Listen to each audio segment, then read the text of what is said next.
Occupational English Test. Practice Test 2. Listening Test. This test has 3 parts. In each part, you'll hear a number of different extracts. At the start of each extract, you'll hear this sound. You'll have time to read the questions before you hear each extract, and you'll hear the extract once only. Complete your answers as you listen. At the end of the test, you'll have 2 minutes to check your answers. Part A. In this part of the test, you'll hear 2 different extracts. In each extract, a health professional is talking to a patient. For questions 1 to 24, complete the notes with the information you hear. Now, look at the notes for Extract 1. Extract 1, questions 1 to 12. You'll hear a podiatrist talking to a patient called Julia Smith. For questions 1 to 12, complete the notes with a word or short phrase. You now have 30 seconds to look at the notes.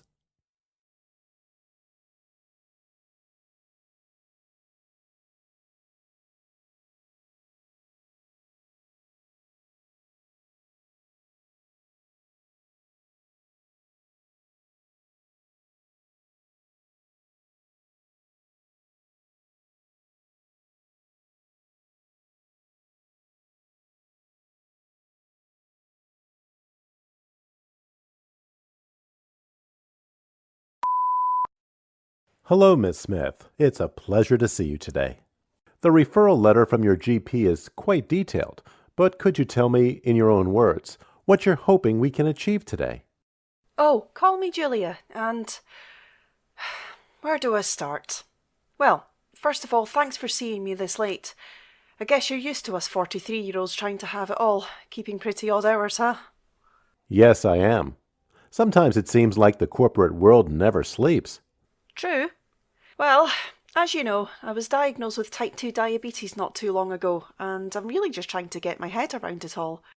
I really should have known, because I was always at risk of getting it, and with my hectic lifestyle and love of foods with junk in the title, it really was only a matter of time.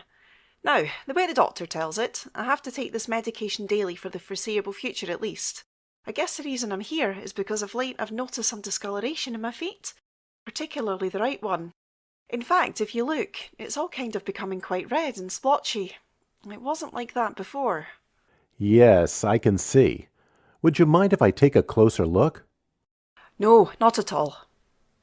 I'll be pressing different areas of your foot, and I'm going to ask you what you feel and where.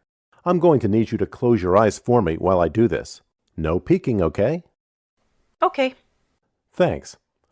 Tell me, Julia, when I press here, where do you feel that? I can't feel anything. No tingling, no pressure, nothing. It's like it's just numb, you know? I didn't realize that before. Oh goodness, is it going to get worse? Not necessarily. What about here, Julia? Oh yes, I can definitely feel that towards the heel. It's a little tickly. Okay, and here? Yes, I can feel that too. In this sort of region. Okay, so it seems that there's just this area to worry about near the lateral plantar. I noticed that you came in with a slight limp. Are you in any pain at all? Not particularly. I just don't want to make it worse. After I noticed, I really just wanted to stay at home until this consultation, but I had to go to work. I'm a digital marketing executive, and our client base can be pretty demanding, so I've been at work since the accident. I'm just trying to get back to my regular routine, although I do draw the line at going back to judo or netball with the girls, at least until I'm fully better. That makes sense. Any idea what it is? Yes. Have you ever heard of small vessel disease? No, I'm not familiar with that. Although, I guess it's when the blood network in the feet shrinks? Almost. It's what we call the situation where there's a lack of blood flow from the heart to the foot, when the tiny arteries in the foot are blocked.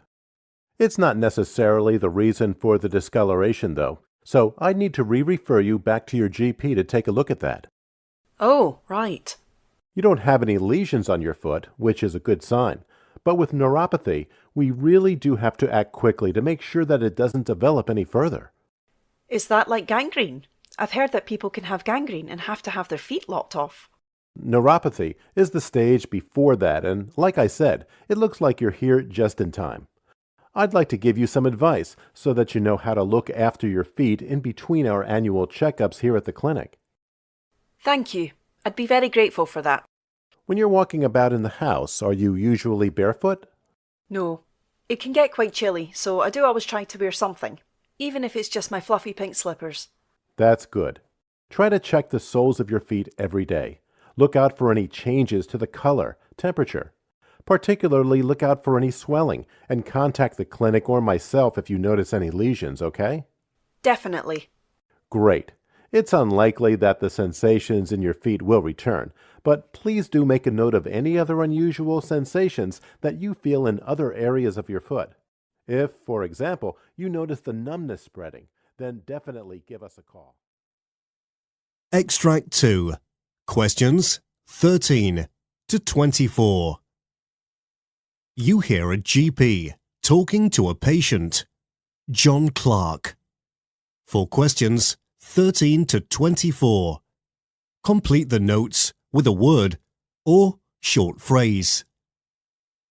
You now have 30 seconds to look at the notes.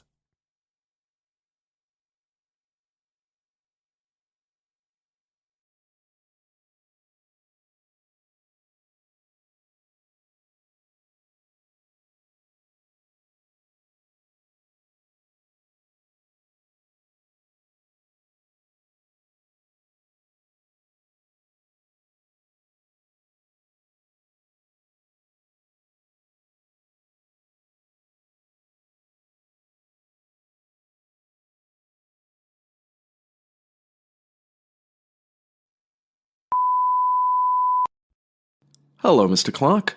It's a pleasure to see you today. The receptionist's notes are quite detailed, but could you tell me, in your own words, what you're hoping we can achieve today? Course I can, Doctor, but I bet you won't believe me when I do. Never heard of anyone getting so sick after a quick bite down the pub. Since that night I've had this really sour taste in my mouth that I can't get rid of, no matter how hard I try. Really? Is there anything else I should be aware of? Sure, as if that weren't bad enough, I keep getting this cough over and over again. Can't shake it no matter what I try. Been swirling fish oil for the last few days and now it's working. I say swirling because nothing's going down my throat. I can't swallow anything and it's getting on my nerves. How long has this been happening? Which bit of it? All of it? I would say the last few. Actually, you know what? It's more than that. 5, maybe 6. You know what? Let's just say several weeks. I've lost count, to be honest with you. But it's certainly been a good chunk of time. Okay. Do you have any idea what prompted it? Not really. All I remember was being out for a meal with a few mates 3 or so weeks ago down the pub, like I say. There was absolutely nothing unusual about that night. I ordered my vindaloo, as I always do. I like a bit of spicy curry, you see. And ever since I've been feeling rotten. Immediately after dinner I had the runs and a burning pain in my lower chest region. No idea why. I usually have a clean bill of health. Never had nothing like this before. Take away my fags that I smoke every so often and I'm a picture of perfect health. What about your drinking habits? Do you drink at all? Doesn't everybody? I'm not saying I'm an alky or anything, but I do like a couple of spirits with the lads now and again. I see. From what you've told me, Mr. Clarke, I'd say that you experienced pyrosis, or at the very least some kind of stomach upset. But I would like to run some tests to be sure that we're giving you the best possible remedies. All right. Is there anything I can do in the meantime? You can watch your diet for me. I mean, I know you like a bit of spice here and there, but this can be achieved while eating well. Okay, a balanced diet is easier said than done. Have you got any tips to help me stick to that? Right now I'm on the seafood diet. When I'm out and about, I see food and I eat it. Why not have a journal of everything you eat? What, keep like a food diary? I guess I can, but how's that going to stop me from grazing at night?